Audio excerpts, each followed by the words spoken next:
April 29, 2026. In a hotel ballroom in Montreal, 19 nations just finished a vote that effectively ended the 20th century.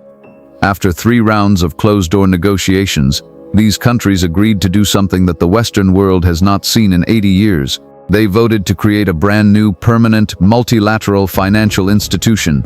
This is not a temporary fund or a regional grant. It is a bank built on the same architectural model as the World Bank in Washington, but it exists for one reason only: to finance the defense and rearmament of the Western Alliance. When the votes were counted to decide who would host the headquarters of this new institution, the name on the ballot was not Washington.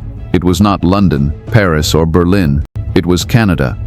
The formal name is the Defense, Security and Resilience Bank, often referred to as the DSRB. In the early drafts, it was simply called the NATO Bank. It is expected to bring 3,500 high-skilled financial and analytical jobs to a Canadian city. But the most shocking detail is not the location. It is who was missing from the room.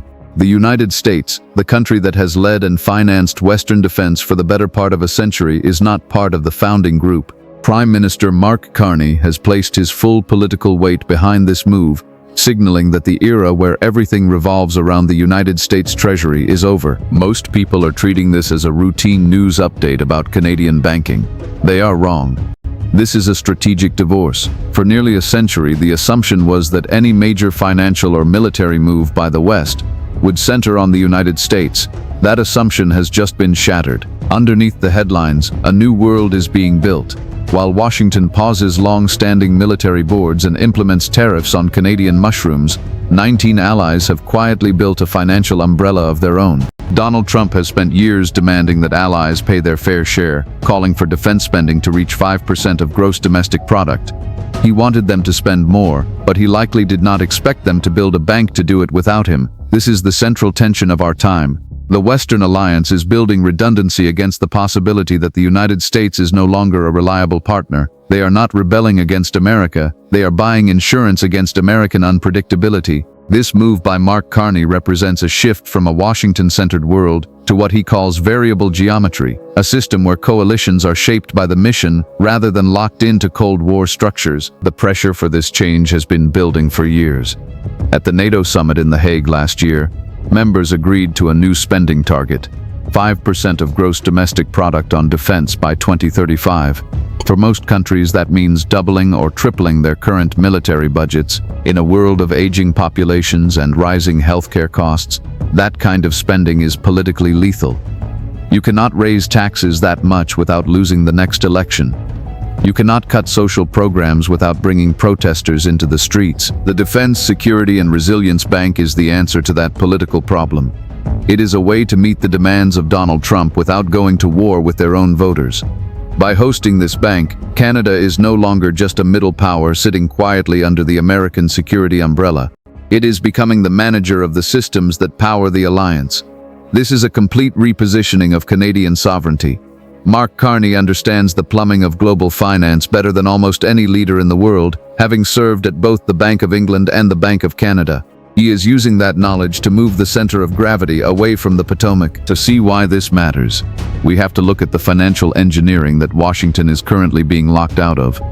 The bank is owned by its 19 member states. Members contribute in 2 ways: paid-in capital, which is a down payment, and callable capital, which is a promise to provide more money if the bank ever faces a crisis. The lead Canadian negotiator, Isabelle Houdin, who is the Chief Executive Officer of the Business Development Bank of Canada, spent months designing this charter.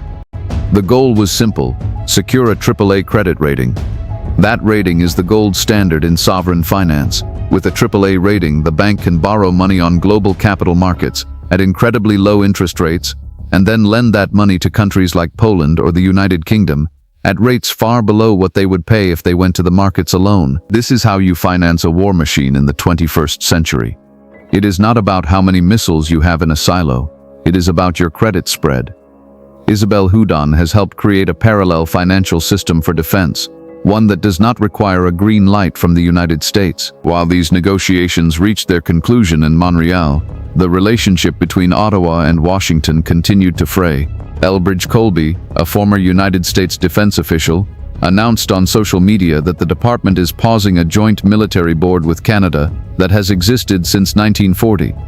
The official reason given was that Canada has failed to make credible progress on defense. This happened even though Mark Carney has significantly increased spending and met the 2% NATO target this year.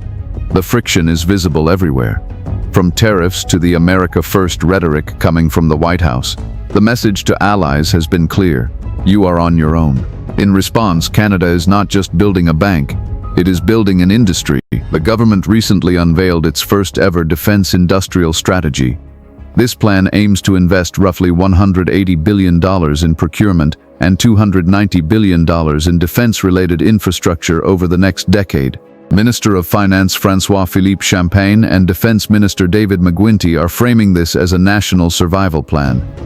François-Philippe Champagne stated that the time to act is now, and that this bank is a crucial step in taking the vision from idea to reality. They are using defense spending as an industrial strategy to rebuild manufacturing capacity that has eroded for 40 years. The Defense Security and Resilience Bank is the first major break from the Bretton Woods architecture established after World War II. For 80 years, institutions like the World Bank and the International Monetary Fund were the pillars of Western power. They were based in Washington. They were led by Americans. This new bank changes that. It is a flagship multilateral institution hosted on Canadian soil. This has never happened before. It signals that the post-American West has officially begun. The European Union has already signed a strategic partnership with Canada that gives Canadian companies access to European defense contracts. Minister of Foreign Affairs Anita Anand has stated that the DSRB is an ambitious initiative to mobilize private capital at scale and accelerate defense production. This is not just a government project. All 6 of Canada's major banks have publicly backed the initiative. They see the writing on the wall. If the United States is going to be conditional about its security commitments, the rest of the alliance must build redundancy. They are building a system that can survive even if Washington decides to walk away from NATO entirely. This shift affects every ordinary American, even if they never hear the name of this bank. First, there is the issue of jobs. 3,500 high-skilled financial roles are going to Canada instead of New York or Washington. As Canada and Europe prioritize local-first procurement, American defense contractors could see billions of dollars in lost contracts. Then there is the issue of debt. If the United States is the only major power not using a low-cost multilateral bank to finance its military, it will continue to carry a disproportionate fiscal burden. American taxpayers will pay the full price for their military, while allies use AAA credit ratings to subsidize their own rearmament. Finally, there is the competition for capital. The DSRB will issue its own bonds on global markets. These resilience bonds will compete directly with United States treasuries for the attention of big investors like pension funds and insurance companies. If the world starts to see this bank as a more stable way to fund security, it could weaken the influence of the dollar over the long term. The charter has been agreed upon, but the tension is just beginning. The next phase is ratification.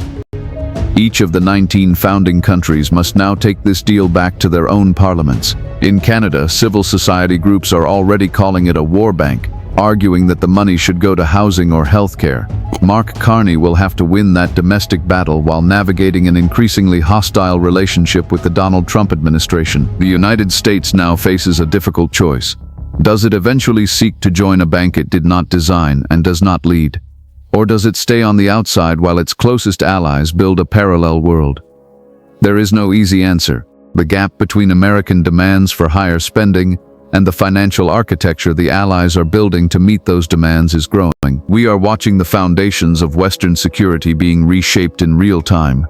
It is moving through committee rooms and bank charters rather than through missiles and invasions. But the result is just as permanent. The era where every road led to Washington is ending. The most important shifts in global power rarely begin with a loud announcement. They start quietly, in hotel ballrooms, with the strokes of a pen. The creation of the Defense, Security and Resilience Bank is a signal that the Allies are preparing for a world where they can no longer take American leadership for granted. If you want to understand how the global financial order is being rebuilt underneath the headlines, subscribe to this channel. Across history, our picture of the universe has changed, and we are following that transformation step by step. We are tracing how humanity has understood the world across time, And the story of how we finance our survival is only getting more complex. See you in the next one.